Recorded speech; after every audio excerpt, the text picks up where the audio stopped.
வணக்கம் தமிழ் தாய் உறவுகளே. உலகமெங்கிலும் பரவி வாழுகின்ற தமிழ் தாய் நெஞ்சங்களுக்கு சாதனை காணொளி மூலமாக உங்களை சந்திப்பதில் மிகுந்த மகிழ்ச்சியும் ஆனந்தமும் களி கூறுதலுமாக இருக்கிறது. மக்களை நீங்கள் பார்த்து கொண்டிருப்பது டெல்லி பட்டணத்திலிருந்து சில வார்த்தைகள் உங்களுடன் பகிர்ந்து கொள்ளலாம் என்று. என்னை பொறுத்த வரைக்கும் டெல்லியை பொறுத்த வரைக்கும் தமிழ் அதாவது என்ன சொல்கிறது, இந்தியாவின் தலைநகரம் என்று சொல்லிட்டு இருக்கிறோம். அதன் பிறகு இதுக்கு முன்னே பார்த்தீங்கன்னா இந்திரபிரஸ்தா என்று டெல்லி பேர் வரதுக்கு முன்னே இந்த நாட்டின் பேர், இந்த இடத்துக்கு பேர் இந்திரபிரஸ்தா என்று தான் பேர். அதன் பிறகு இது தில்லி சுல்தான்கள் வந்து ஆட்சி ஆளும்போது தான் இது டெல்லி என்று பரிபூர்ணமாக இந்த ஏரியாவுக்கு பேர் வந்தது. ஆக மொத்தத்தில் இது ஒரு 200 வருடம் கூட ஆகாது இந்த பேர்லாம் வந்து. சரிங்க மக்களே, நம்ம காணொலியில் போவோம். உலக தமிழ் வாழ் மக்கள் எல்லாம் எப்படி இருக்கிறீங்க? ரொம்ப சௌக்கியமாக இருக்கீங்களா? உலகம் எங்கிலும் ரொம்பவும் இப்போ பனிக்காலம் வந்துகிட்ருக்கு. அது மட்டும் இல்லை, ஏகப்பட்ட பிரச்சனைகள் நாட்டுக்குள்ளேயும் ஓடிட்டுருக்கு. அது என்ன பிரச்சனை ஓடிட்டுருக்குன்னு பார்த்தோம்னா ஒரு வித்தியாசமாக தான் இருக்குது. ரொம்ப வித்தியாசமாக இருக்குது. ரொம்ப டிஃப்ரெண்டாக இப்போ கண்ட்ரி இந்த அக்ரிகல்ச்சர், அதாவது விவசாய மக்கள், வேளாண்மை நெஞ்சங்கள் அழுது கொண்டிருக்கிறது. ஒரு காலகட்டத்தில் நாம் பஞ்சத்தில் இருந்தப்போ மழை பொழிந்தும் அதை சேமிக்க வழி இல்லாதப்போ ஆறுகளில் தண்ணீர் ஓடும், ஆனால் ஓடி கடலில் கலந்து விடும். பிறகு பஞ்சகாலம் வந்துவிடும், நெல்மயில் போட்டு வளர்த்த முடியாது, தண்ணி இல்லை. அதுக்கப்புறம் பார்த்தோம்னா கரிகால சோழன் அவர்கள் ஒரு அணையை கட்டுறாரு, கல்லணையை கட்டினார். அப்புறம் படிப்படியாக நாம் பார்த்திங்கன்னா விவசாய மக்கள் அந்த திருச்சி, கும்பகோணம், இன்னும் நிறைய அங்கே இதர பகுதிகளெல்லாம் சுற்றிலும் தண்ணீரை சேமித்து அது நிரம்பி பிறகு வெளியிலே ஓடுகின்ற அந்த ஆற்றல் நிறைந்த அந்த கட்டமைப்பு, பேர் அளவுள்ள அந்த கட்டமைப்பு கரிகால சோழனுக்கு நம்ம நன்றி சொல்லத்தான் முடியும். ஏன்னா அந்த அளவுக்கு தமிழ் மன்னர்கள் மக்களை மட்டும் நேசிக்கலை, இயற்கையும் நேசித்தார்கள். ஏன்னா இயற்கை அருங்கொடைக்கு அளவில்லாத அன்பு, அது ஓடிக்கொண்டே இருக்கும். அந்த அன்பை நம்ம தடுத்து நிறுத்தி நாமே அதை பயன்படுத்திக்கணும், உபயோகப்படுத்திக்கணும்னு அவர் நினைச்சார். பஞ்சத்தை போக்குனாங்க. அப்புறம் விளைநிலங்கள், நெல்லுகள், எல்லா பயிர் வகைகளும், கீரை வகைகளும், எல்லாமே உணவு வகை எல்லாம் வளர்க்கப்பட்ட விவசாயம் செய்யப்பட்டது. விவசாயம் செய்வதற்கு அது எப்படி என்று சோழ பரம்பரைகள், பாண்டிய மன்னர்கள், இவர்களெல்லாம் சேர சோழ பாண்டியர், பிற்காலத்துக்கு அப்புறம் பார்த்திங்கன்னா பல்லவர்கள், இவங்கெல்லாம் நம்முடைய தமிழ் கலாச்சாரங்களையும் விவசாயங்களையும் எவ்வளோ அழகாக எடுத்து சென்றிருந்தாங்கன்னு நம்ம வரலாற்றில் படிச்சிருக்கிறோம். இப்போது வரலாறு படிக்கிறது இல்லை, படைக்கிறதும் இல்லை. காரணம் என்னன்னா, நாம் ஒரு பின்தங்கிட்டோமான்னு தான் நம்ம நினைக்கிறோம். ஏன் நம்ம பின்தங்கிட்டோம்னா, சப்ஸ்கிரைப் பண்ணாதுங்க, சப்ஸ்கிரைப் பண்ணிடுங்க. அது மட்டும் இல்லை, லைக் பண்ணுங்கள், ஷேர் பண்ணுங்கள். இந்த சாதனை சரவணகுமார், நான் யார்கிட்ட இந்த மாதிரி கேட்டதில்லை. ஏன்னா என் லைஃப் அன்சக்ஸஸ்ஃபுல்லாக தான் இன்னும் ஓடிட்டுருக்குது நான் நினச்சிக்கிட்டு இருந்தேன். ஆனால் என் மனைவி, என் பிள்ளைகளை பார்க்கும்போது நான் செய்த சிறு தவறுகள், அவர்களுக்கு நான் செய்த துரோகங்களை அவங்க மன்னித்து ஒரு அழகாக இருக்கிறதில்ல, இருப்பதை கொண்டு மகிழ்ச்சியாக வாழ்கிற ஒரு குடும்பம் என்னுடைய குடும்பம். அவ்வளோ பெரிய அப்பாட்டாக்கிற பரம்பரை கிடையாது.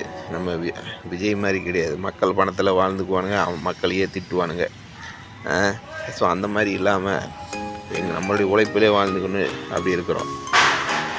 ரஜினிகாந்த் சொன்ன மாதிரி, அந்த கண்ணா உன் காலில் தான் நீ நிற்கணும், நீ உன் காலில் நடந்தால் தான் அது சரியாக இருக்கும். அடுத்து உங்கள் காலில் நடக்கிறது நிற்கிறதும் அது சரிப்பட்டு வராது.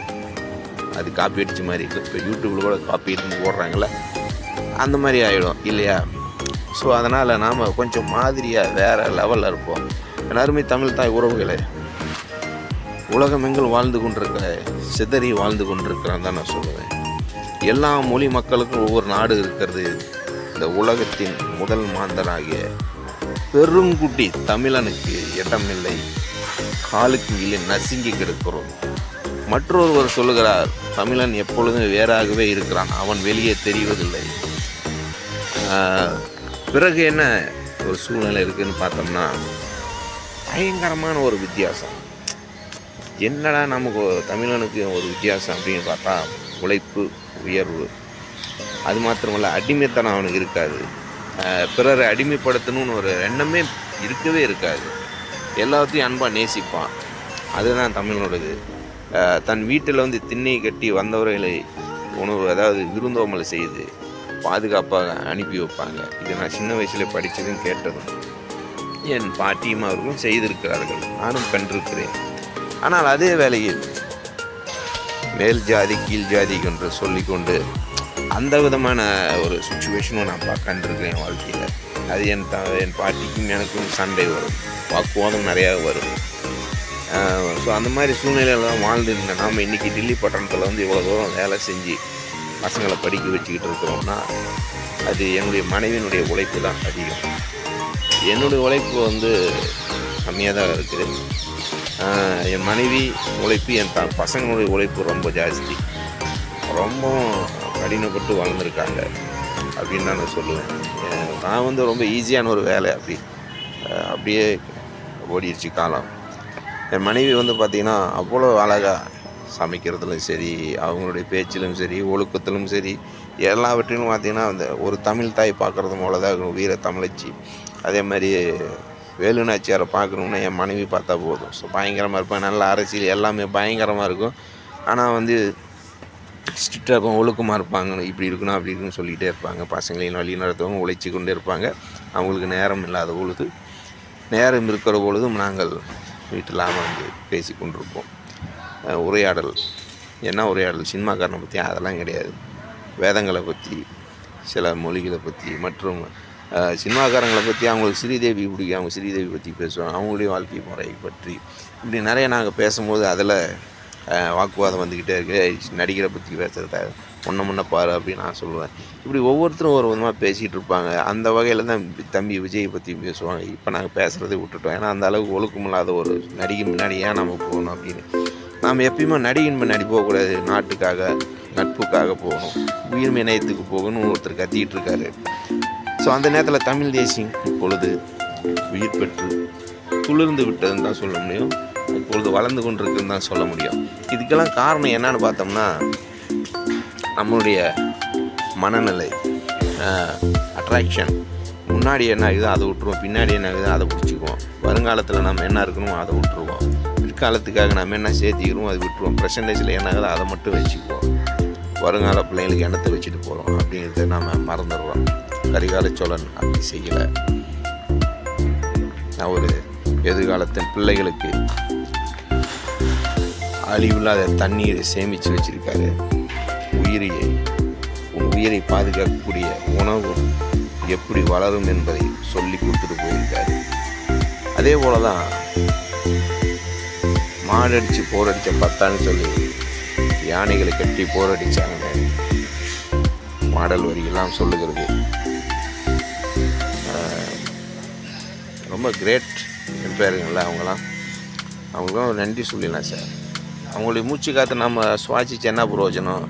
எல்லாமே பொல்யூஷனான மாதிரி எல்லாமே இன்றைக்கி ஜாதி மதத்தில்ங்கிற பொல்யூஷனில் எல்லாம் கலந்து கருவாடாக போயிடுச்சு.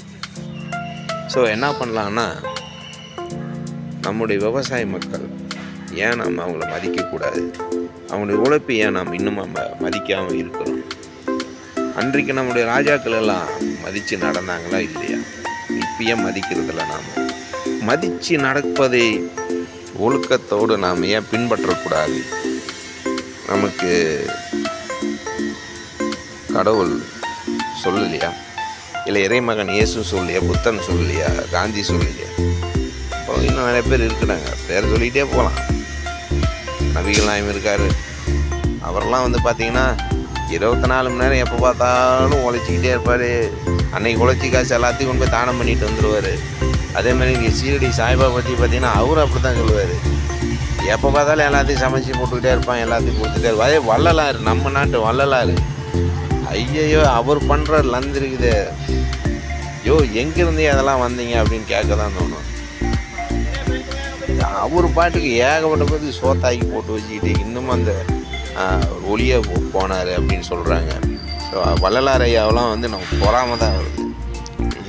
என்னத்துக்கிறா அந்த மாதிரி. இப்போ இயேசு கிறிஸ்து எடுத்துக்கங்க, அவர் ஐயோ பயங்கரமான ஒரு ஃபிலோசிஃபர், அவர் ஒரு புரட்சியாளர்னு சொல்லலாம். சேகுவராம் இதெல்லாம் அவங்களாம் பின்பற்றிங்கன்னா இயேசு வந்து நாம் வந்து சாமியாகவே மாற்றிருந்தேன். சாமியாருங்க பண்ணடா நாய்ங்களாம் சேர்ந்துட்டு பண்ணிடுறாங்க. அவர் மாதிரி ஒரு புரட்சியாளர் நம்ம பார்க்கவே முடியாது. யூத மக்கள் மத்தியில் ஒரு பயங்கரமான ஒரு புரட்சியாளர்னு சொல்லலாம். அதே மாதிரி கடவுள் உலகத்துக்கு இயற்கைக்கு நம்ம அவர் சொன்ன பிதாவோட அது பவர் என்னன்னு பார்த்தோம்னா இயற்கையை தான் அவர் சொல்லியிருக்காரு. ஏன்னா இயற்கை தான் எல்லாமே. ஸோ அதனால் அவர் ஃபாலோ பண்ணியிருக்காரு பாருங்கள். என்ன அதுக்கு ஒரு பேர் வச்சுருக்காரு பாருங்கள், பிதா குமாரன். ஒரு ஃபேண்டாஸ்டிக்கான ஒரு ஃபிலோசஃபி இது. அது உள்ளே போகிறோம்னா ரொம்ப ஆழமாக போகும், நம்ம மேலோட்டமாக பேசிட்டு போகலாம். ஸோ இப்படிப்பட்ட ஆட்கள் நமக்கு சொல்லி கொடுத்ததெல்லாம் நாம் மறந்துட்டோமா, அல்லது அதெல்லாம் பொய்யானதா? இப்போ இருக்கிற அந்த நடிகனுங்களாம் நடித்து காட்டுறதெல்லாம் வந்து நாம் உண்மை நம்பிக்கிட்டு இருக்கிறோம். இந்த விஜய் மாதிரி கொழுப்படுத்தி தெரியணும் பாருங்க. ஒரு மன்னிப்பு கேட்குறது கூட பாருங்கள் 1 மாதம் டைம் எடுத்துக்கிறானுங்க. சிரிப்பாக இருக்குல்ல. செத்து போனதில் ஏன்டா நீ சிரிக்கிறீங்க கேட்குறியா? இந்த நாட்டில் நாம் அதாவது இந்த தமிழ் மக்கள் இருக்காங்கள்ல, சினிமாக்காரனுக்கு அடிமையாக போயிட்டான்டா. ஒரு காலத்தில் கூத்து நாடகம்லாம் தெருக்கூத்தெல்லாம் போடுறது எதுக்குன்னா படிப்பை சொல்லி கொடுத்தாங்க, கல்வி அறிவை ஊக்குனாங்க. இப்படியாவது கூத்து போட்டு நாம் பேசும்போது பாடும்போது அந்த பாடங்கள்லாம் பதிவேற்றப்பட்டது.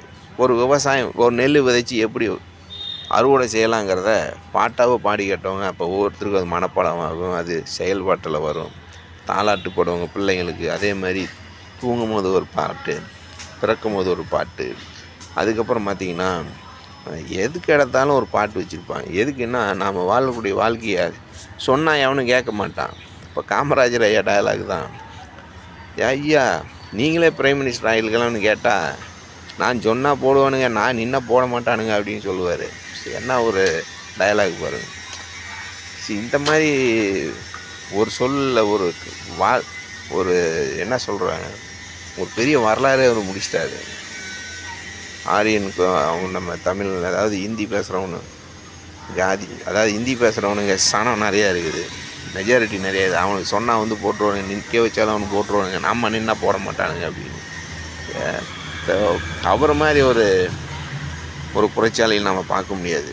அதே மாதிரி பகத்சிங் சொன்ன மாதிரி தான் நாம் என்னைக்கு வேலையில்லாத திண்டாட்டம், படித்த பிள்ளைங்களுக்கு வேலை, அப்புறம் நம்ம தற்சார்பு வாழ்க, அந்த நாட்டில் அந்த நிலத்தில் என்ன வளருதோ அதை வச்சு ஒரு தொழில் முன்னேற்றம் எல்லோருக்கும் கொடுக்கணுங்கிறது தான் பகத்சிங்கனுடைய ஒரு மன அழுத்தமான ஒரு புரட்சிகரமான ஒரு திங்கிங். அப்போவே 1919, 15 அவர் சின்ன பையனாகும்போது ரொம்பவும் இந்த மாதிரி மைண்டில் தான் இருந்தார்னு சொல்கிறாங்க.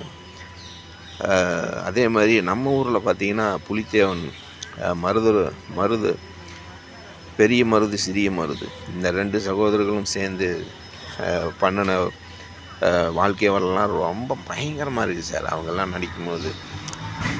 அதே மாதிரி மற்றவரை நாம் அந்த மாதிரி குறை சொல்ல முடியாது. எல்லாருமே நல்ல ராஜ்யம் தான் பண்ணிட்டு போயிருக்காங்க. நாம் ஒன்றில் போய் மயங்கிட்டோம். மனுஷன் எதில் தெரியுமா? ஒன்று சினிமா மோகம். ஏன்னா அந்த காலத்தில் கூத்து நாடகம் நடிக்கும் போது லைவாக, அதாவது நேரடியாக பார்த்துட்றோம், அது முடிஞ்சிருது, அப்பப்போ அது முடிஞ்சிருது, அடுத்த நாள் வந்து. இப்போ இவனுங்க பண்ணுறது என்னென்னா திருப்பி போட்டு பார்க்குறது. அதனால் இது ரொம்பவும் வந்து அடிமையாயிட்டாங்க நான் சொல்ல வர்றது. கண்டினியூஸ் இப்போ யூடியூப்பில் போடுறாங்க, அப்புறமே டிவியில் போடுறாங்க. இப்போ வந்து கையிலேயே மொபைல்லே பார்த்துட்டு போகிறானுங்க. அதுக்கு முன்னாடி டிவியில் போட்டுட்டு இருந்தானுங்க. அதுக்கப்புறம் திரையில் தேட்டரில் போய் பார்த்துட்டு இருந்தானுங்க. 5 ஷோ கூட 10 அடி அந்தளவுக்கு ஓட்டிகிட்டு இருந்த காலம்லாம் கூட இருந்தது. இப்போ பாருங்கள் அதுலேயே வாழ்கிறானுங்க. இப்போ இந்த வளர்ச்சி தான் பண வளர்ச்சி. எதில் தொட்டாலும் பண வளர்ச்சி. அதனால் நம்முடைய வரலாறெல்லாம் என்ன பண்ணிட்டோம்னா சினிமா மோகத்தில் தொலைச்சிட்டோம். இதையே பார்த்தவனு, வெளிநாட்டுக்காரனை பார்த்தவனுங்க அவனுங்க முந்திக்கிட்டானுங்க வளர்ச்சியில். நம்மளுடைய வளர்மெல்லாம் அவனுங்க எடுத்துக்கிட்டானுங்க. நம்ம இன்றைக்கி வாழா வெட்டியாக இருக்கிறோம். எல்லோரும் சொல்லுவாங்க கல்யாண வீட்டுக்கு போனவங்க தான் மாலை வெட்டியாக இருப்பாங்கன்றது. அப்படி கிடையாது. மாலை வெட்டிங்கிறது இந்த எல்லாத்துக்குமே பொருந்தும். ஒரு நாட்டில் யாருமே எதுவும் நல்லா செய்யலினா அவன் எல்லாருமே மாலை வெட்டிக்காரனுங்க தான். ஏன்னா நாம் ஒழுக்கத்துக்கும் விவசாயத்துக்கும் மரியாதை கொடுக்கல. இன்றைக்கி பாருங்கள், அந்த எத்தனை நெல் மூட்டைங்களாம் முளைச்சி கிடைக்குது. அவங்க நிறைய மீடியாவில் பார்க்குறோமே, ஜெய் எந்த உலகத்தில்டா இருக்கிறோம். வெளிநாட்டுக்காரெல்லாம் ஒன்றும் இல்லை, இந்த நாட்டை ஆண்டுட்டு போன பிரிட்டிஷ்காரன் அவனே சிரிக்கிறான், என்னடா வேலை பண்ணிட்டு இருக்கிறீங்க. சமாதிக்கு சுடுகாட்டுக்கு எவ்வளோ கோடி கணக்கில் செலவு பண்ணுறீங்க. ஆனால் ஒரு நெல் ஒரு என்ன சொல்கிறது, தகர கொட்டாய் கூட போட்டு வைக்க மாட்டேங்கிறானுங்க. கெக்கலக்கா போட்டு சிரிக்கிறானுங்க. வட இந்திங்கன்னா காரி துப்புறானுங்க. இதில் வேறு நாம் வளர்ச்சி அடைஞ்சிட்டோன்னு சொல்லிட்டு இருக்கிறோம். எனக்கு கூட மீசை வளருது, ஆனால் மூளை எனக்கு இன்னும் வளரல, ஒழுக்கம் வளரல.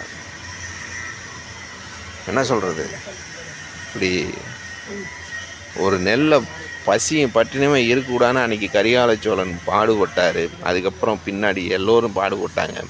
காமராஜையா ஒவ்வொரு நாடாக போய் விதையை பிச்சை கேட்டு வாங்கிட்டு வந்து நெல்மணிகளையும் கோதுமை மணிகளையும் உருவாக்கி பஞ்சத்தை போக்குறது எவ்வளோ உழைச்சி நாம் சேர்த்தி வச்சு சேமிச்சு வச்சு உலகத்துக்கே திரும்ப நாம் சோறு போட்டோம். இன்றைக்கி திருச்சி, அதாவது தஞ்சாவூர் டெல்டா, தஞ்சாவூர்னாவே நெல்மணிகள் வளர்கிற இடம். அத்தனையுமே இன்றைக்கி பார்த்திங்கன்னா அங்கே விளைஞ்ச இடமெல்லாம் இன்றைக்கி எல்லாம் ஒரு கேள்விக்குரிய. இது என்ன அரசியல் தப்பா, அல்லது அவர்களும் பணம் இல்லைனாலும் பரவாயில்ல, மக்களுக்கு கொடுக்க, விவசாயிகளுக்கு கொடுக்க நீங்கள் அந்த கொள்முதல் பண்ணி நீங்கள் சேமித்து வச்சுருக்கலாம்.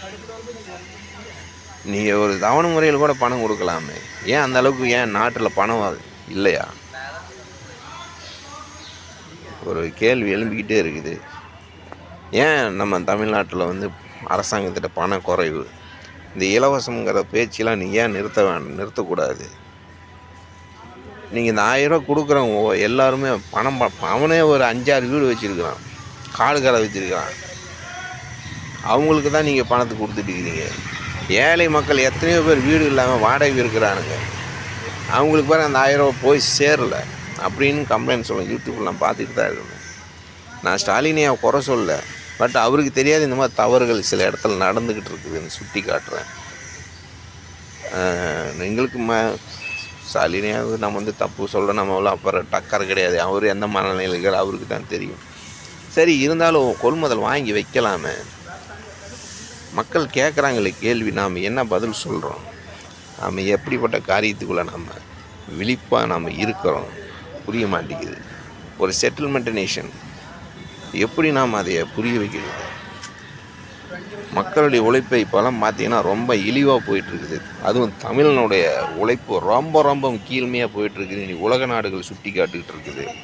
ஒரு காலத்தில் தமிழனை பார்த்து வளர்ந்த நாடுகள் இன்றைக்கு வளர்ச்சி பெற்று நல்லா இருக்குது. ஆனால் தமிழன் மற்றும் இன்றைக்கும் அடிமையாகவே இன்னும் இருக்கிறான்.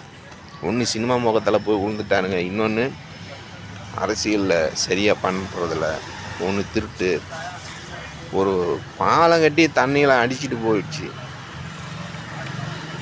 இது எந்த வரலாறுன்னு தெரியல. கல்லணை கட்டின நம்முடைய ராஜா ஏன் 9 வருஷம் அரசாண்ட காமராஜா கட்டின டேமுங்கள்லாம் இருக்குது பார்த்திங்க, அணைகள்லாம் இருக்குது, அசையாமல் இருக்குது. கேட்டால் சிரிப்பு வருதில்ல. தூக்கு போட்டு செத்து போயிடணும்டா, அந்த அளவுக்கு கோபம் வருது. ஏன்டா நாம் இன்னும் இப்படி இருக்கிறோம்னு, கோழையாகவே இருக்கிறோம்னு. காரணம் ஜெயிலு, பயம், நம்மளை இந்த சட்டத்துக்கு கீழே நம்மளை போட்டு அடைச்சிடுவாங்க, அதில் போட்டு நம்மளை மிதிச்சிடுவாங்க. பயந்து நாம் இன்றைக்கி வரைக்கும் வீரம்னு படம் மட்டும் நம்ம நடிச்சுட்டு வந்துடுறோம். அங்கே ஒரிஜினலாக வீரமில்லை, ஒரு மண்ணும் இல்லை. தளபதி ஸ்டாலினை அவருக்கு கூட ஒரு தளபதிங்க ஒரு பேருக்கு ஒரு சூட்டபுளாவது இது ஆகுது. இந்த நடிகர் விஜய்க்கு தளபதினு எவன்டாம் பேர் வச்சான்? பன்னாடைக்கெல்லாம் தளபதினு பேர் வச்சுக்கிறேன். அவன் எந்த படைக்கடா தளபதி? தான் ரசிகர்களே சொல்கிற பேச்சு கேட்க மாட்டேங்கிறானுங்க. சரி, ஸ்டாலினியாவை கூட ஒரு வகையில் சேர்த்திக்கலாம். அவரும் மிஸ்ஸா ஜெயிலுக்கெல்லாம் போய் ரொம்ப கஷ்டப்பட்டு தான் அவரும் சில பதவிக்கெலாம் வந்தார். கலைஞரையாக ஒன்றும் அவ்வளோ சீக்கிரம் தூக்கி மகன் தானேன்னு தூக்கி பதவியெல்லாம் கொடுக்கல. அவரும் பல ஸ்டெப்ஸுங்கெல்லாம் போய் தான் ஏறி வந்திருக்காரு.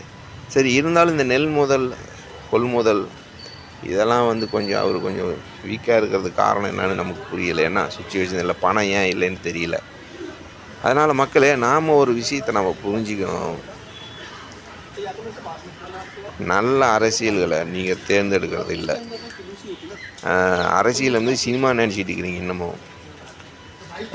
ஒவ்வொரு நடிகையும் பின்னாடி போகாதீங்க, நடிகருக்கு பின்னாடி போகாதீங்கன்னு நான் சொல்லிட்டு இருக்கிறேன். என்னை கூட சொன்னாங்க, இப்போ வர இந்திக்காரனெலாம் சொல்லுவானுங்க, அண்ணாஜி आप ही सिनेमा में जा सकते हैं, आपका एक्टिंग भी कर सकते हैं அப்படிம்பானுங்க. சினிமாவிலையும் போய் நீங்கள் நடிக்கலாமா? போடாடே முட்டா பசங்களை, ஏற்கனவே பல முட்டாளுங்க அங்கே இருக்கிறானுங்க, என்னையுமே அந்த முட்டாளோட சேர்த்திக்க விட்றீங்களாடான்னு. எனக்கு நடிக்கிறதுக்கு பிரச்சனை இல்லை, என்னை வச்சு ஏன் படம் எடுக்க போகிறான், இல்லை ஏன் தான் நீ சான்ஸ் கொடுக்க போகிறான். அது மட்டும் இல்லை, இந்த மூஞ்சை பார்த்து ஒரு பையனை தேட்டருக்கும் வரமாட்டானுங்க. ஆனால் அட்லீஸ்ட் ஒரு சீன்லேயே வந்துட்டு போங்க அப்படின்னு கூட எத்தனையோ தமிழ் பிள்ளைங்கள்லாம் இருக்கிறோம்னா சொல்ல வந்து ஃபோட்டோலாம் எடுத்துக்கலாம், கெட்டப்பாலாம் சூரிய மாதிரி சிங்கம் மாதிரிலாம் இருக்குதுங்க அப்படின்லாம் சொல்லுவாங்க. தில்லை புட்டதெல்லாம் போடா, போய் வேலைக்கு போகிறேன்டா, பொழப்ப பாருங்கடா நான் சொல்லி அனுப்புவேன். இது என்னன்னா, இந்த சினிமா முகம் பணம் சம்பாதிக்கணும். இப்போ சினிமா போகணுன்னா அரசியலுக்கு போகணும். ஏன்னா அங்கே தான் ஏமாத்துறவன். எப்படின்னா, இங்கே கேஜ்ரிவால் இருந்தார் டெல்லியில், ஆரம்பத்தில் ஃபேண்டாஸ்டிக்காக பண்ணிகிட்டு இருந்தார். கடைசி டைமில் பார்த்தீங்கன்னா சாராயத்தை உள்ளே கொண்டு வந்தார். போதையில் போய் உழந்தோன்னே இப்போ பாருங்கள், அது எங்கே இருக்குதுன்னே தெரியல, காணாது போயிடுச்சு சாராயத்தில் போட்டதுனால.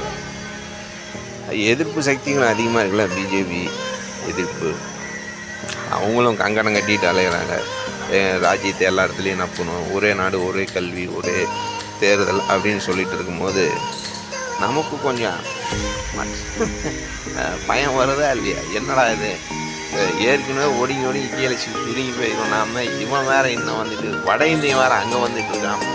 இதில் வேறு பாருங்கள், ஓட்டு புதுப்பித்தல், ஓட்டு நம்ம அடையாள அட்டையில் புதுப்பித்து எலெக்ஷன் கமிஷன் அந்த மாதிரி புதுசாக செய்கிறாங்க. பீகாரில் செஞ்சாங்க, அதில் ஒரு முறைகேடு வந்துருக்கு. அதெல்லாம் வந்து சுப்ரீம் கோர்ட்லாம் ஒரு கேஸ் போட்டு நிறுத்தி வச்சுக்கிறாங்க. இப்போ எல்லா இடத்துக்கும் பண்ணணும்னு சொல்கிறாங்க. எதுக்கு அந்த ஓட்டு நீங்களே போய் நோண்டுறீங்க அப்படின்னு சில பேர் எல்லா அரசியல் தலைவர்களும் கேட்குறாங்க. இந்த சீமானுங்கிறவங்க அப்படி தான், எதுக்கு அதெல்லாம் செய்யணும்னு கேட்குறாங்க. வட இந்தியா அவன் நாட்டில் போய் ஓட்டு போட்டு இங்கே வந்து வேலை செய்து சம்பாதிக்கிட்டு சாப்பிட்டும் போட்டும், இங்கே ஓட்டுங்கலாம் போகக்கூடாது. அவன் ஸ்டேட்டில் வந்து அவன் ஸ்டேட்டில் அதுதான் இருக்கணும். கரெக்டு தான் அப்படின்னு எல்லாருமே சொல்ல, இந்திக்காரனே சொல்கிறான். ஆனால் நாம் மட்டும்தான் அந்த கணக்கெடு, ஜாதி கணக்கெடுப்பு எடுக்கிறதில்ல, எதையும் கணக்கெடுப்பு எடுக்கிறதில்ல. எல்லாமே பழி தூக்கி இங்கே போடுறது, இது மத்திய சர்க்கார் தான் எடுக்கும், நாம் எடுக்க வேணாம்பாங்க. அப்புறம் ஒரு சிலர் வந்து சொல்கிறானுங்க, அரசியல்லாம் பேசாதையா, அப்படி இப்படின்னு சாப்பிட்டையா, போய் வேலை செஞ்சியா, தூங்குனியா, இருக்க முடியான்னு இப்படிப்பட்ட ஒரு பயம் நமக்குள்ளே வந்துக்கிட்டு இருக்குது. ஸோ மனிதனுடைய எண்ணங்கள்லாம் ரொம்பவும் திமிரேறி போச்சுன்னு நினைக்கிறேன். திமிழ் இருந்திருந்தால் சுமந்துக்கிட்டு போயிருக்கலாம். நம்மளுடைய திமிழ் தெரிகிறதில்ல, உழைக்கிற உழைப்பாளினுடைய திமிழ் தெரிகிறதில்ல. அதனால தான் நாம் இன்றைக்கி திமிரோடு திரிஞ்சிட்டு இருக்கிறோம். ஏன்னா மாட்டுக்கு மட்டும்தான் திமிழ் இருக்கிறது, மனுஷனுக்கு திமிர் இருக்குது. நல்லா இருக்குப்பா இந்த டைலாக் கூட. சரி, நல்லா தான் இருக்குது. ரொம்ப வித்தியாசமான ஒரு எக்ஸ்பீரியன்ஸ். ஒவ்வொரு அரசியல் தலைவர்களுக்கும் பசிச்சுன்னா 500 நோட்டை நாளைக்கு தின்னுக்க வேண்டியது தான், இன்னும் விதைக்க வேண்டாம் அப்படின்னு தான் சொல்ல தோணுது. படிக்கிற மாணவ மாணவிகள், நம்ம தமிழ் மொழியை விட்டு விடாதீங்க, தமிழ் எழுத்துக்களை படிங்க. தமிழ் மொழி ரொம்பவும் முக்கியம். அதே மாதிரி நம்ம அன்றாட காட்சிகளில் பார்த்துக்கிட்டு இருக்கிறது தான். தாய் தகப்பனுக்கும் கீழ்ப்படிங்க. அப்புறம் இந்த வாலிப பசங்களாம் காதல் அப்படின்னு அலைஞ்சிக்கிட்டு இருக்கிறானுங்க பாருங்கள். அதெல்லாம் போய் அந்த பரிசுத்தமான காதலை கொச்சப்படுத்தாதீங்க. காதலிங்க நான் வேணான்னு சொல்ல, அதை பரிபூர்ணமாக செய்யுங்க. அதுதான் சரியானதாக. பயந்துக்கிட்டு ஓடி ஒளிகிறதெல்லாம் இருக்கக்கூடாது. ரெண்டாவது, ஒன்றை முன்னே சுமக்க கற்றுக்கணும். அதுக்கப்புறம் தான் இன்னொரு சுமையை உன்னால் சுமக்க முடியுமா, அந்த பொண்ணை உன்னால் வச்சு வாழ முடியுமா, அந்த பொண்ணு உன்னால் பொண்ணு உன்னை காப்பாற்றுறதுக்கு நீ அந்த பொண்ணுக்கு சேஃப்டியாக வச்சிருப்பியா, உணவு போடுவியா, உடுக்க உடை தங்க இடம் பாதுகாப்பாக வச்சு வழி நடத்துவியா அப்படின்னு தான் ஒரு பெற்றோரும் பார்ப்பாங்க. அந்த காதல் என்கின்றதும் அதை தான் பார்க்கும். காதலுங்கிற வார்த்தையோ அந்த வாழ்க்கையோ ஒன்றுட்டு வந்து பேசுறது இல்லை. சரீரத்தை மட்டும் பார்த்துட்டு சுகத்தை மட்டும் அனுபவிச்சுட்டு போகலாம் அப்படின்னு நினைக்கிறது பேர் காதலை கிடையாது. முட்டாப்ப தம்பிங்களா. இந்த விஜய் மாதிரி அரசியல் பண்ணிட்டு நடிக்கிறது மாதிரி இந்த மாதிரி இந்த லந்துத்தனம்லாம் பண்ணிக்கிட்டு மக்கள் ஓட்டையும் வந்து கொச்சப்படுத்துறது, மக்கள் கொடுத்த பணத்தையும் கொச்சப்படுத்தி தெரியல மாதிரி இந்த நடிகர் விஜய். நானும் ஒரு இடத்துல அவருக்கு ரசிகனாக தான் இருந்தேன். விஜயகாந்த் என்னைக்கு இறந்தாரோ, விஜயகாந்த் ஐயா அரசியலுக்கு வந்தப்போ கூட இந்த விஜய் தம்பி நன்றி மறந்த ஒரு என்ன சொல்லலாம், நன்றி மறந்த மாந்தன்னு சொல்கிறத விட மனுஷனை கூட இவனுக்கு பேர் வைக்கக்கூடாது. நன்றி கட்ட இவனுக்கு எந்த இதுக்குமே சேர்த்த முடியல. ஏன்னா நன்றிக்கிட்ட மிருகம்னு சொல்ல முடியாது. ஏன்னா மிருகம் நல்ல குணம் உள்ளது. நன்றிக்கிட்ட நாயின்னு சொல்ல முடியல, பேயின்னு சொல்ல முடியாது. எல்லாமே அதெல்லாம் அதோட இடத்துல சரியாக இருக்குது. இந்த நடிகை மட்டும் நான் அப்பப்போ குரங்க கூட மோசமாக ஜம்ப் பண்ணிட்டு தெரியுறான், குதிச்சுக்கிட்டு இருக்கிறான், தாவிட்டு இருக்கிறான். அதனால் இவன் எந்த கேட்டீங்களும் நம்ம சேர்த்த முடியாது. ஸோ மக்களே, இந்த சினிமா முகத்தை விடுங்க. திரையில் தலைவனை தேடுவதை விட பூமி தரையில் நமக்காக உழைத்து கொண்டுக்கிற உழைப்பாளி அங்கே போய் தேடுவோம். நமக்கு சோறு போடுறான் மத்தியா, அவனை தேடுவோம், அவனுக்கு நன்றி சொல்லுவோம். சும்மா வந்துட்டு இந்த பிச்சைக்காரன் தானம்மா, நீ உன் உழைப்பு கொண்டு போட்டு அவனை நீ உயர்த்த விட்டுற, நீ கீழேயே கிடக்கிற. பில்கேட்ஸ் கூட பார்த்தீங்கன்னா எவ்வளோ பெரிய பட்டதாரி, எவ்வளோ பெரிய பிஸ்னஸ் மேன். அவர் பார்த்தீங்கன்னா விவசாயத்தை தான் முன்னுரிமையாக வச்சுருக்கிறாரு. அதேமாரி சைனா பார்த்தீங்கன்னா ஏகப்பட்ட டேம்ஸும் கட்டி வச்சுக்கிறான். அவனை பைத்தியக்காரனால உழவனுக்கு உழைப்புக்கு தான் முதலாம் நாட்டு வளர்ச்சி, இதை தான் முக்கியத்துவம் கொடுக்குறான். நடிப்புக்கெல்லாம் அது ஒரு கலை. நடிப்புங்கிறது ஒரு ஒரு பொழுதுபோக்குன்னு இல்லை, நம்முடைய கலாச்சாரங்களும் ஒரு அமைப்பு. அதை நம்ம சொல்லி கொடுக்கக்கூடிய ஒரு பிளாட்ஃபார்ம், ஒரு ஸ்டைல். அதை வந்துட்டு நாம் அதுதான் வாழ்க்கையை நம்ம வாழ்ந்தீங்கன்னு வச்சிங்களேன். இப்போ நீங்கள் எல்லோரும் ஹீரோவாக நடிக்கணும், யார் போய் அந்த படத்தை பார்க்குறது? ஒவ்வொரு மனுஷனும் தனிப்பட்ட வாழ்க்கையில் நடிச்சுக்கிட்டு தான் இருக்கிறான். உண்மையை அவனும் காதலிக்கிறதும் இல்லை, கல்யாணம் பண்ணுறதும் இல்லை. முதல்ல காதலிக்கிற பசங்க முன்ன சுமக்க கற்றுக்கோ. உன்னுடைய சுமை என்ன உன் பசி, உன்னை சார்ந்து கூட இருக்கிறவங்க தாய் தகப்பன் தம்பி தங்கை அண்ணன் யாராக இருந்தாலும் அவங்களோடு ஒட்டி வாழ கற்றுங்க. கூட்டு குடும்பமாக உன்னால் வாழ முடியுமா? காதலிக்க கற்றுக்கோ. கல்யாணம்னு பிரிஞ்சு ஓடுறதெல்லாம் விட்டுக்கூடாது. இனிமேல் கண்டிப்பாக நான் சொல்கிறது என்னென்னா, இனிமேல் இந்த கூட்டு குடும்பம் நமக்கு தேவை. இந்த தனிப்பட்ட குடும்பம்லாம் வேண்டாம்.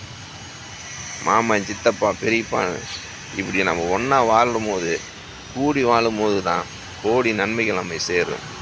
தனிப்பட்ட முறையில் இன்றைக்கி இந்த வெளிநாட்டு முறையை நம்ம பின்பற்றுறதுனால, எல்லாமே தனித்தனியாக போய் பிரிஞ்சதுனால இன்றைக்கி அநாத ஆசிரமங்களும் முதியோர் இல்லங்களும் நிறையா வந்ததுனால இந்த என்ஜிஓர்களில் பிச்சைக்காரன், லேட்டஸ்ட்டு பிச்சைக்காரன்னு சொல்கிறது, அவங்கள பேரை வச்சு இவனுக்கு வெளிநாட்டிலேருந்து எல்லா மக்கள் பணத்தையும் பிடுங்க வேண்டியது, இவனுங்க பிளாக் மணியை ஒயிட் மணி ஆக்கிக்க வேண்டியது. ஸோ இந்த மாதிரி கிறுக்குத்தனம்லாம் நடக்கிறதுனால எதுக்கு நாம் அந்த கெட்ட பழக்கத்தில் அவங்கள தள்ளணும்? யார் காரணம்? நம்ம தானே, அந்த சமுதாயம் நம்ம தானே காரணம். அதனால் கூட்டு குடும்பமாக இனிமேல் வாழுவோம் அப்படின்னு சொல்லி காதலிக்க ஆரம்பிங்க. காதல் நான் தப்புன்னு சொல்ல, ஆனால் முன்ன சுமக்க கற்றுக்கோ. சேர்த்தி வை, எறும்பை போல் சேர்த்தி வை. எறும்பை பின்பற்றுனா எறும்பு மாதிரி இருக்கக்கூடாது, அது சேர்த்தி வைக்கும். மழை காலங்கள் வரதுக்கு முன்னே சேமித்து வைக்கிறது போல் நாமளும் சேமித்து வச்சதுக்கு அப்புறம் உன்னை சுமக்கிறதுக்கு ஒரு தைரியம் வந்துக்கு, ஒரு நல்ல வேலை, பண வசதி, மக்களை அந்த பொண்ணை காப்பாற்றுவேன், நான் நல்லா வச்சு காப்பாற்றுவேன், உனக்குள்ளே அந்த நம்பிக்கை வரும்போது காதலி அந்த பெண்ணுக்கும் அதே போல் இருக்கணும். அப்பொழுது தான் அந்த பெண்கள் வீட்டிலேருந்து வரவங்க தாய் தகப்பனுக்கும் ஒரு நல்ல ஒழுக்கம் இருக்கும். அதை விட்டுட்டு சும்மா நானும் காதலிச்சேன், கல்யாணமாக அப்புறம் டிவோர்ஸ் பண்ணிட்டு போக வேண்டியது அசிங்கமாக இல்லை? அது ஏங்கடா இப்படி இருக்க? சரீர சுகத்துக்காக எவனும் திருமணம் செய்யவும் கூடாது. அதே மாதிரி காதலிக்கவும் கூடாது. ஒரு துணை, ஒரு இந்த பூமி தாய் வானம் என்கின்ற துணை இருந்தால் தான் அந்த பூமி நிலைச்சிருக்கும். ஒரு செடி கொடிகளுக்கு தண்ணீருங்கின்ற உணர்வு கொடுக்கக்கூடிய இந்த நண்பன் இருந்தால் தான் இது நிலைச்சி நிற்கும். இப்படி ஒன்றை சார்ந்து நம்ம நண்பனாக, நம்பிகளாக, தம்பிகளாக, உறவு முறைகளாக நம்ம வாழ்ந்துடுகின்றது. அதனால தான் அந்த தமிழ் மொழிக்கு அவ்வளோ பெரிய வலிமை இருக்குது. தனித்து செயல்படும். மனிதனும் அப்படித்தான், தமிழனும் அப்படித்தான். இந்த சினிமா மோகத்தினால நீங்கள் கெட்டு போயிட்டுருக்குறீங்க. தயவு செய்து கொஞ்சம் நாம் இதை குறைச்சிக்குவோம். அதே போல் நம்ம வாழ்க்கையை நிறைவாக்க கூட்டு குடும்பங்களாக வாழ்வோம். மாமா, சித்தப்பா, பெரியப்பான்னு சொல்லிட்டு வாழும் போது எவ்வளோ அழகாக இருக்கும். அது தனியாக இருந்துக்கிட்டு அசிங்கமாக இருக்கிறோம்ல. பெரியவர்கள் நம்ம வீட்டில் இருக்கணும். இதை நான் என் வாழ்க்கையில் அனுபவித்து இதை நான் சொல்கிறேன். டில்லி பட்டம் வந்து நான் தனியாக இருக்கும்போது யாருமே எனக்கு இல்லை. என்ன ஆனாலும் எனக்கு யாருமே எங்களுக்கு கிடையாது. ஒரே ஒரு சொந்தம் தான் இது, தமிழ் தாய் சொந்தம். இந்த பூமி தாய், விவசாய மக்கள் நமக்கு சோறு போடுறாங்க. அந்த உறவுகள் நான் என்றைக்குமே யாரையுமே வந்து இவன் இந்த நாட்டுக்கார அந்த நாட்டுக்காரன்னு தள்ளி வச்சதே கிடையாது. எல்லோருமே என் இனத்தை சார்ந்தவர்கள், உயிரினத்தை சார்ந்தவர்கள் தான் நான் பார்ப்பேன். அதனால் எல்லோரையும் நேசிப்போம். கொஞ்சம் இந்த சினிமா மதத்தை விட்டுருங்க. படிக்கிற வேலையை நல்லா படிங்க, ஒழுக்கத்தை படிங்க, நிறைவான காரியங்களை படிங்க, தவறான காரியங்கள் படிங்க. எது தவறு சரி மற்றவர்களுக்கு கற்றுக் கொடுக்கக்கூடிய தன்மைக்கு வாங்க. அதே போல் ஸ்டைலுன்னு சொல்லிட்டு நம்மளுடைய கலாச்சாரத்தை மறக்க வேண்டாம். இங்கே குளிர் தகுந்த இடத்துக்கு தகுந்த நம்ம வாழ கற்றுக்கணும். அதனால தான் நாங்கள் வந்து பேண்ட் ஷர்ட்டில் இதை நம்ம ஊராக இருந்தோம்னா வேட்டி இதெல்லாம் அதிகம் நாங்கள் பயன்படுத்துறது பழக்கம். இங்கே குளிர் சில டைம் வெயில் அதிகமாக இருக்கிறதுனால, எங்களுடைய பனி அப்படியே இருக்கிறதுனால நாங்கள் பேண்ட் ஷர்ட் போடுறதா இருக்குது. எங்கள் ஒய்ஃபெலாம், என்னுடைய மனைவி பார்த்திங்கன்னா இன்றைக்கும் நம்ம ஊர் புடவை தான் கட்டுவாங்க. அவங்க வேலை செய்கிறது ஒரு பெரிய பெரிய இங்கிலீஷ்காரங்களாம் சாப்பிட்ற அவங்க ஒரு ஷெஃப்பு. ஆனாலும் புடவை தான் கட்டுவாங்க. நம்முடைய கலாச்சாரத்தை விட்டு கொடுக்க மாட்டாங்க. அவங்களுடைய ஒழுக்கம், அந்த உண்மைக்கு முன்னாடி நாமளாம் ஒன்றுமே இல்லை. அந்த அளவுக்கு ஒரு ஃபயராக இருப்பாங்க, ஒரு நெருப்பாக இருப்பாங்க. ஸோ மக்கள், நாம் ஒரு விஷயத்தை வந்து என்றைக்குமே மறக்கக்கூடாது. நன்றி மறவாது இருக்கணும். நம்மளுடைய விவசாய மக்களுக்கு மீண்டும் ஒரு நன்றியும், பொதுமக்களாகிய உங்களுக்கு ஒரு நன்றியும். சப்ஸ்கிரைப் பண்ணுங்கள், ஷேர் பண்ணுங்கள். ஐயா, கொஞ்சமும் நானும் கொஞ்சம் முன்னேறணும், இன்னும் நிறைய வீடியோக்கள்லாம் போடணும் அப்படின்னா நல்ல விஷயங்களை சொல்லித்தரணும். நிறைய ஸ்டூடெண்ட், என் பசங்க நான் சொல்லிக்கிறேன், ஒரு 1000 ஸ்டூடெண்ட் உருவாக்கடா அப்படின்னு சொல்லியிருக்கிறேன். தெரில உருவாக்கலாம் என்னென்ன. அவன் டாக்டரேட் பண்ணிகிட்ருக்குவான், ட்ரை பண்ணிகிட்ருக்காரு. ஏன்னா எங்ககிட்ட ஜாதி சர்டிஃபிகேட்டோ மற்ற சமுதாய சர்டிஃபிகேட்லாம் எதுவுமே கிடையாது. நம்ம ஒரு கெத்து இல்லை. அதாவது தமிழ் பரம்பரையில் பிறந்ததுனால நமக்கு இந்த சிறுபான்மை பெரும்பான்மை இதெல்லாம் கிடையாது. நாங்களாம் பெருங்குடியில் பிறந்தோன்னு ஒரு பெருமை இருக்குது. அது மட்டும்தான் என்னை பொறுத்த வரைக்கும். தமிழன்னு சொல்லிட்டாவே எனக்கு ஒரு பெருமை இல்லை. அது பெருங்குடியில் பிறந்ததுனால அது ஒரு கெத்து நமக்கு. அது வரும், அந்த செம்மையாக இருக்காது. அதை சொல்லும் போது பயங்கரமாக இருக்குது அது. ஸோ அதனால் தமிழ் தாயை மறக்காதீங்க, தமிழ் மொழியை மறக்க வேண்டாம். பிள்ளைங்களே, தமிழ் தேசியம் வளர உதவி செய்யுங்க. படிக்கிற பிள்ளைகள் புத்தகத்தை நிறைய படிங்க. இந்த மொபைலில் போய் கண்டதை வந்து எங்களை மாதிரி நல்ல ஐடியா சொல்கிறது பேசுகிறத கேளுங்க. அதேமாரி இன்னும் நிறைய பேர் என்னை விட நல்லா பேசுகிறவங்களும் இருக்காங்க. அவங்க நல்ல கருத்துக்களை சொல்கிறவங்க, அவங்களையும் கேளுங்க. அந்த சீமானண்ணா அவரெல்லாம் இயற்கையை பற்றி எவ்வளோ அழகாக சொல்கிறார். என்ன அவருக்குள்ளே கூட அந்த பெருங்கோபம். நம்ம தமிழ் மொழிக்கு ஒரு ட்ரெண்ட் அதுதான். அப்படி தான் இருக்கணும். அன்புன்னா அன்பாக பேசுகிறது, அந்த அன்பை வந்து எப்படி ஜனங்களுக்கு கடத்தணுங்கிறத அவர் அழகாக அப்படி மக்கள் மொழியிலே பேசுகிறதுனால சிலருக்கு வந்து என்னடா நீ இப்படி பேசுகிறான், கத்தி கத்தி பேசுகிறாரு, கண்ணா புண்ணான்னு பேசுகிறாரு. அப்படி கிடையாது. உறக்க சொல்கிறது, உண்மையை உறுதியாக சொல்கிறாரு, சரியாக இருக்காங்க. அதேமாதிரி ஸ்டாலினி, அது அவருடைய ஸ்டைல் அவர் போயிட்டுருக்காரு. சரி, அது நம்ம உள்ளே போய் நுழையணும் அவசியம் கிடையாது. நாம் அந்தளவுக்கு அப்பாட்டக்கிற கிடையாது. இங்கே இருக்கிற சன் டிவிலாம் நம்ம தம்பிகள் தான் உள்ளே வேலை செய்கிறாங்க. நான் பார்த்துருக்குறேன். ரொம்ப மரியாதை தருவாங்க. எல்லாம் நல்லா ஒரு மரியாதை உள்ள டிஎம்கே கட்சி அலுவலகத்தில் சில டைம் நான் போயிருக்கிறேன். ரொம்ப மரியாதை கொடுப்பாங்க. அதனால நாம் அவங்கள தப்புலாம் சொல்கிறதில்ல. சில இது தவறுகள் இருக்கிறது, அதையே நாம் சுட்டி காட்டுறது அவங்களுடைய மனசாட்சியை அது சுட்டி காட்டும். நேற்று கூட அவர் சாட்டை துரைமுருகன் அந்த விவசாய மக்கள் நெல்மணி கொள்முதலுக்காக போராட்டம் நடத்தினாங்க இல்லையா, அதில் ஒரு வார்த்தை சொன்னார். எனக்கு அது கஷ்டமாக தான் இருக்குது. ஸ்டாலினையே கேட்டார்னா என்ன பண்ணுவாருன்னு தெரில. கேட்டிருப்பார், என்னன்னு போட்டு பார்த்துருப்பார். ஏன்னா அவருக்கு அதுதான் வேலையை. மனசு கஷ்டமாக இருக்காது. சரி, இருந்தாலும் நம்ம சிஎம் அந்த மாதிரி பேசியிருக்கக்கூடாது. இருந்தாலும் அவருக்கு ஒரு பேரன்புனால அப்படி ஒரு வார்த்தை போட்டார். அவர் திமுக ஆட்சி வந்து ரொம்ப தருதலை என்னமோ சொன்னார். அது புரிய மாட்டேங்குது எனக்கு. அது மறுபடியும் கேட்கணும். ஸோ அதனால் அவர் சில கோபங்கள், சில தீப்பொறிகளாக வாயில் வந்துடுது. அதனால் புரியல எனக்கு அது என்ன வார்த்தை சொன்னாருன்னு. அது வெளியில் சொல்ல தெரில எனக்கு. ஏன்னா எங்களுக்கு ஒழுக்கமாக பேசி பழக்கமா, இந்த மாதிரி கெட்ட வார்த்தைகள் நம்மளால் பேச முடியல. இதுதான் கெட்ட வார்த்தை. நீங்கள் நினச்சிட்டு இருக்க மாதிரி அந்த வார்த்தை அது அசிங்கமான வார்த்தை. அசிங்கத்துக்கும் கெட்டதுக்கும் ஒரு வித்தியாசம் இருக்குது.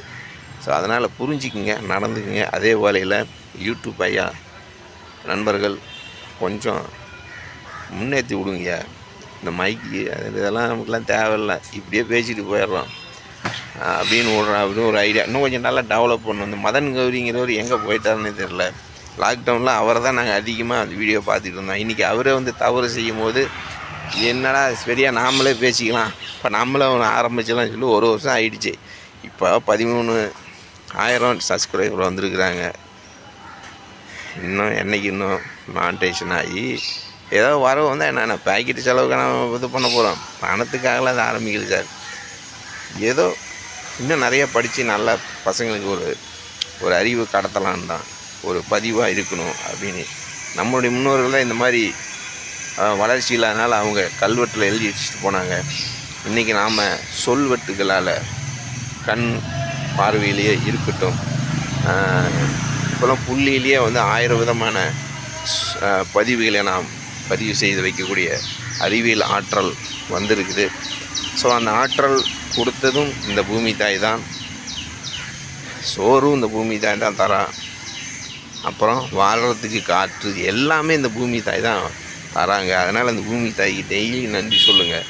தாயும் தகப்பனும் அந்த பூமியில் இறங்கி வேலை செய்கிற அந்த சேத்துல இறங்க தான் நாம் சோத்தில் கை வைக்கிறோம். அவங்களுக்கு ஒரு நன்றி சொல்லுவோம். ஸோ கடவுள் எங்கேயும் இல்லை, இந்த இயற்கையில் சுற்றி கொண்டே உன் மூச்சு காற்றில் இருக்கிறாரு. அதே தான் இயேசு கிறிஸ்து சொன்னார், புத்தனும் சொன்னார், விவேகானந்தர் ஐயாவும் அதை சொன்னார். அவரை சுவாமின்னு சொல்கிறத விட அது கிரேட் ஃபெலோஷிப்னு சொல்லிட்டு போயிடலாம். நம்மளுடைய யாருப்பா அவர், நம்மளுடைய தேசிய தலைவர் அதே தான் சொல்லிட்டு போனார். அதே மாதிரி வீரத்தை விடக்கூடாது. வீரத்தை மண்ணில் விட்டு போதிச்சிங்கன்னா 1000 வீரர்கள் வருவாங்கன்னு சொல்லியிருக்காரு. நமக்காக பல வீரர்கள் இறந்துருக்கிறாங்க. பல மன்னர்கள் நமக்காக உயிர் விட்டுருக்குறாங்க. அதே மாதிரி புலித்தேவன் ஐயா, ஸோ அவரெல்லாம் நம்மளால் மறக்கவே முடியாது. முதல்ல இந்த நாட்டில் சுதந்திரத்துக்காக போராடணும்னு சொல்கிறத விட அந்நிய நாட்டுக்கு நான் எப்படா நான் வந்து அவனுக்கு கொடுப்பேன்னு கேள்வி கேட்டார்ல தீரன் சின்னமலை. அவரை நினச்சா எனக்கு இன்னும் தான் எங்கள் ஊர் பக்கத்தில் தான் அது, சாரி கொஞ்சம் தூரம் தான். சென்னிமலை சிவன் மலைக்கு இடையில சின்னமலை இருக்கேன், தீரன் சின்னமலை. ஸோ அந்த டயலாக்லாம் செம்மையாக இருக்குல்ல. இதெல்லாம் வந்து பாட்டெல்லாம் அப்போல்லாம் எவ்வளோ அழகாக பேசியிருப்பார். வீரபாண்டிய ஐயாலாம் எப்படி பேசின்னு இருப்பார். என்ன எங்கே பார்த்தாலும் ஒவ்வொரு காட்டி கொடுக்குறவங்க இருக்கிறானுங்க. என்ன பண்ணுறது, அந்த காலத்துலேருந்து இன்னைய வரைக்கும் எவனாவது ஒருத்தர் நம்மளுடைய கலாச்சாரங்களை போட்டு கொடுக்குதுன்னு ஒருத்தர் இருக்கிறான். நீ எத்தனை பேர்த்து போட்டு கொடுத்து காட்டி கொடுத்தாலும் நாங்கள் நெஞ்சை நிமித்திட்டு நிற்கிறோம்டா வாடா அப்படின்னு காட்டுறோம். ஓடி போய் ஒளிஞ்சிக்கிறதுல விஜய் ஓடி போய் ஒளிஞ்சிட்டாரு. 1 மாதம் கழிச்சு இப்போ மன்னிப்பு கேட்குறாரு. அதுவும் கூப்பிட்டு வச்சு மன்னிப்பு கேட்குறாரு. 20 லட்சம் ஒரு பொண்ணு தூக்கி வரைஞ்சிருச்சு. என்னடா தாவகக்காரனுங்க, உன் காசு வேணா ஒரு மயில் வேணாம் போடா அப்படின்னு தூக்கி எஞ்சிருச்சு. வேலுநாச்சியார் அவங்க மூலிமா தான் வந்திருக்கான்னு நினைக்கிறேன். விஜய் தம்பி இனிமேலாவது மனம் திரும்புவார்னு நான் நினைக்கிறேன். அந்த தற்குறிகள் இருக்காங்க பார்த்தீங்களா, தவக்கலம் வாங்க. தவக்கலம் ஏன் நம்ம தப்பு சொல்லக்கூடாது. இவனுக்கு எதையுமே சேர்த்த முடியாது. தற்குறிங்கிற வார்த்தைக்கே இவனுக்கு அருகதை இல்லாதவங்க தான். அந்த அளவுக்கு உங்களுடைய அரசியல் இருக்குது. பார்ப்போம் 2026 யார் வின் பண்ண போகிறாங்கன்னு. நிறையா விமர்சனம் வைக்கிறாங்க. இவன் ஜெயிப்பான், அவன் ஜெயிப்பான், அவன் ஜெயிப்பான், இவன் ஜெயிப்பான்னு. முதல்ல நெல் குடோனு கட்டுங்கடா, அப்புறமே அரசியலில் ஜெயிக்கிறது யாருன்னு அப்புறம் பார்ப்பேன். முடியலையா இப்போ எல்லோரும் காசு போடுவோம், எத்தனை கோடி செலவாகும், மறுபடியும் நாமளும் ஒரு இது கட்டுவோம். முடிஞ்சு போச்சு. என்ன மக்களே, எல்லோரும் 1000 போடுவோம். உலகத்தில் இருக்கிற எல்லாம் தமிழ்காரனும் சேர்த்து ஒரு 1000 பணத்தை போடுவோம். நெல் கொள்முதல் கட்டுறதுக்கு நம்மளே ஒரு தொழில் ஆரம்பிச்சிடுவோம். உலக தமிழ் மக்கள் சங்கம்னு எல்லாம் அந்த நெல் மணிகள் கொண்டு வாங்கடாலாம் இங்கே போட கட்டிடுவோம். என்ன ஆகி போச்சு? சினிமா ஆள் கட்டி உள்ள சினிமா பார்த்துட்டு 4 மணி நேரம் போட்டு கையை தட்டி அவனை கரோடு பற்றி ஆகி விட்டு போகிறோமே. கோடி கணக்கில் அவன் வச்சுருக்கிறான் விஜய். அவனை கோடி கணக்கில் ஆக்கினதுக்கு ஏன் நாம் எல்லாம் பணம் போட்டு ஒரு நெல் குடோனு கட்ட முடியாதா என்ன? ஆனால் இங்கே இல்லைன்னான்னு பரவாயில்ல, வேறு நாட்டில் நம்ம வாடகை எடுத்தே கட்டிப்படலாம். அவ்வளோ செல்வாக்கு இருக்குதுப்பா. நமக்கு ஒவ்வொரு மனுஷனும் 500 போட்டால் போதும். உலகத்தில் இருக்கிற அத்தனை தமிழ் ஜனங்களும் 500 போட்டாலே போதும். இன்னொரு குடோனு என்ன 10 குடோனே கட்டிடலாம். உலகத்தில் இருக்கிற எல்லா தமிழ் சொந்தங்களும் இந்த காணொளி பார்க்குறீங்க. தமிழனை கோபப்படுத்திடாதீங்க. அவன் எழுந்திருச்சானா உலகத்தில் அத்தனை பேர்த்தையுமே மிஞ்சிட்டு போயிட்டே இருப்பான். எனக்கு ஒன்றும் பிரச்சனை இல்லை, எங்ககிட்ட அழிஞ்சு போனால் எங்களுக்கு ஒன்றும் இல்லை, மண்ணில் போயிடுவான். ஆனால் நம்ம முன்னோர்கள் வாழ்ந்து கொண்டிருந்த அந்த ஒழுக்கத்தை நம்ம விட்டுட்டு போயிடுறதா? அதெல்லாம் மறக்க முடியாதுல்ல. நான் வரக்கூடிய வருங்கால பிள்ளைங்களுக்கு நம்ம எண்ணத்தை வச்சுட்டு போகிறோம். அதனால் இந்த காணொளி பார்க்குற நீங்கள், இந்த அரசியல்வாதிங்க நமக்கு குடோனு கட்டி தராங்களோ இல்லையோ, 2026 அப்புறம் என்ன நடக்குதுன்னு பாருங்கள். எந்த அரசியல் வந்தாலும், அது ஸ்டாலின் ஐயா வந்தாலும் சரி, அல்ல ஸ்ரீமானி, யார் விஜய் யார் வந்தாலும் சரி, நாம் ஒரு முடிவு எடுப்போம். நெல் குடோன் உழைப்பாளிகளுக்கு உதவி செய்கிறவனுக்கு மட்டும்தான் ஓட்டு அப்படின்னு போய் நில்லுங்க. முதல்ல அவங்களுக்கு ஒரு சங்கத்தை ஆரம்பித்து, யூனியன் ஆரம்பித்து, அந்த நெல் குடோனுக்கு எல்லாம் ஒருத்தனை தலைவனாக போடுங்க. இந்த லுச்சம் அந்த வாங்குறவன்லாம் வைக்கக்கூடாது. இந்த சின்ன சின்ன பொடியனுங்கெல்லாம் வச்சுட்டுலாம் வேலை வாங்கக்கூடாது. படித்த பிள்ளைங்களுக்கு வேலை வைங்க. எல்லாத்துக்கும் படித்த பிள்ளைங்க வேலை போடுறா குடோனு. நாமளே எல்லாம் ஆரம்பிச்சிடுவோம். தமிழ் மக்கள் நெல் கொள்முதல்னு போடுங்க. அதை ஒரு பேரில் ஆரம்பித்து வைங்க. நாமளே நெல் கொள்முதல் வாங்கி வச்சுருப்போம். அரசாங்கத்துக்கு தேவைப்பட்டோம், அரசாங்கத்துக்கு நாம் கடன் கொடுப்போம். நம்ம போய் அவர்கிட்ட மேலே மக்களே நம்மளே ராஜ்யம் பண்ணுவோம். இந்த ஐடியா நல்லா இருக்குது சார். இது நான் ரொம்ப நாளாக யோசிச்சிருந்தேன். சொன்னால் எவனும் கேட்க மாட்டானுங்க, சிரிப்பானுங்க, போடா பைத்தியக்கார பயலம்பானுங்க. உலகத்தமிழ் வாழ் மக்கள் எல்லோரும் சேர்ந்து ஒரு யூனியன் ஆரம்பிப்போம். உழவர் சந்தை இப்படி இருக்குது பார்த்தியா, உழவர் சந்தை. அந்த உழவர் சந்தையை விட டாப்பாக பண்ணிடலாம். யோசித்து வைங்க. இதை சீமானனுக்கு காதுக்கு போச்சுன்னா, அவர் மண்டையில் நிறைய இருக்குது, செய்ய விட்றானுங்களா என்ன? நம்ம தான் சினிமாக்காரன் பின்னாடி ஓடுறவன், இலவசத்துக்கு பின்னாடி ஓடுறவன். பார்ப்போம் அடுத்த யார் உழவனுக்கு உதவி செய்கிறாங்களா இல்லை உழவனை போட்டு மிதிக்கிறாங்களான்னு. என் அருமை தமிழ் தான் உறவுகளை சப்ஸ்கிரைப் பண்ணுங்கள், ஷேர் பண்ணுங்கள். மறுபடியும் அடுத்த ஐடியா மூலமாக உங்களை கவனிக்கிறேன். சந்திக்கலாம். அடுத்த காணொலி மூலம் சந்திப்பதில் மிகுந்த மகிழ்ச்சியும் ஆனந்தமும் அடைகிறோம். அடுத்த காணொலியில் பார்க்கலாம். வாழை மரம் சாய்ந்து விட்டது. வாழையடி வாழையாக வாழ்ந்து கொண்டிருக்கிற இந்த தமிழ் நெஞ்சங்களுக்கு அன்பான வணக்கமும் நன்றியும். மீண்டும் அடுத்த காணொலியில் சந்திக்கலாம். நன்றி, வணக்கம்.